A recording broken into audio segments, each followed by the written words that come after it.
Let's talk about the time that I choked a physician to death. I was an extremely experienced nurse at this point, and I was the charge nurse of a very busy surgical ICU. I was in management. They hired a new surgeon named Dr. D. He was young, he was friendly, he was helpful. He even wanted us to call him by his first name. Call me Richard. He was short.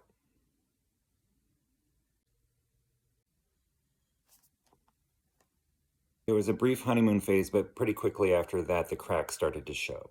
Eye rolls, no more handshakes, no more smiling. He was being short with people. Short. He first started picking on night shift. Why didn't anyone call me last night? You weren't on call. Your partner was on call. I always want you to call me always on my patients. But then the following night, I'm calling you about your patient. Why are you calling me at 2 o'clock in the morning? You said to call you no matter what. No, I didn't say that. I'm not on call. Call the right person. He was being a little bitch. Pretty soon it wasn't just night shift and it wasn't just on the phone. Why are you using dopamine? He doesn't need that. Put him on dopamine. Why did you do that? What the hell are you doing? We started complaining. All he ever got was the equivalent of a slap on the hand. A lot of nurses were crying. Many were transferring to other departments. Some of them retired.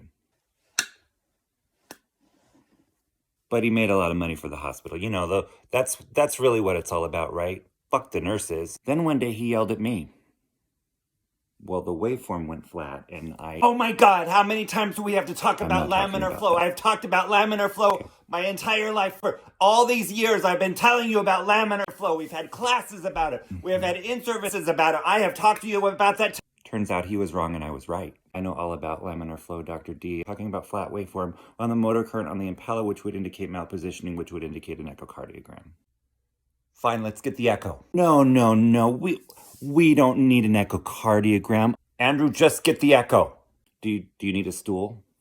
So I went to upper management and I was angry. Can't do it anymore. This has to stop. This has to stop. Now it is constant abuse. It is like being rammed over and over and over and over and over and over and over and over, over and over and over and over and over, fist, fingers, dick, and over and over and over and over and over. It has to stop. You have to stop it. It has to stop.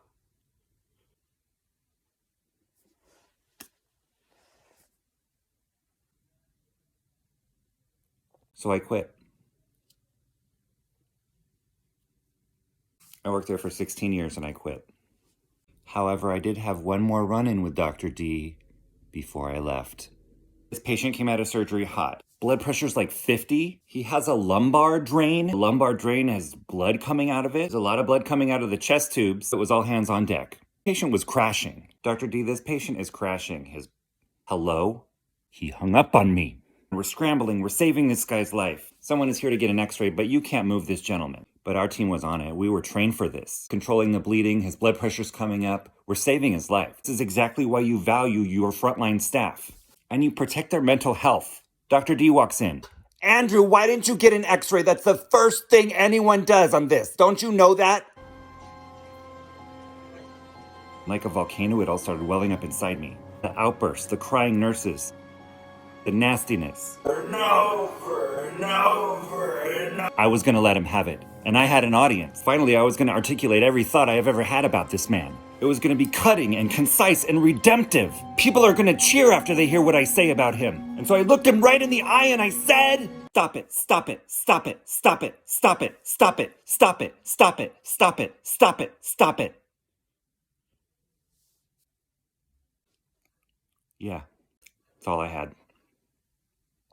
And as I looked down at him, my hands were around his neck, not touching him, but centimeters from his neck. I was escorted off the unit by my friend. Stop it, stop it, stop it. I told him. Word of my outburst got around the hospital pretty quickly. The anesthesiologist came up and gave me a hug, said he was sorry. 2 other physicians saw my outburst and they put their arms around me and said, it's okay, we know, we understand. But Dr. D, I forgive you. What a dick. Most physicians are kind. Most people are kind. Be kind. And remember, You don't have to put up with a small-minded person, even if they're above you. Even if you're wrong, nobody deserves abuse. You are worth more than that. You. And just to be fair, when I was making this video, I did text some of my old friends who still work with him. They all texted back the exact same thing. Still a dick. Did you hear that? You're still a dick.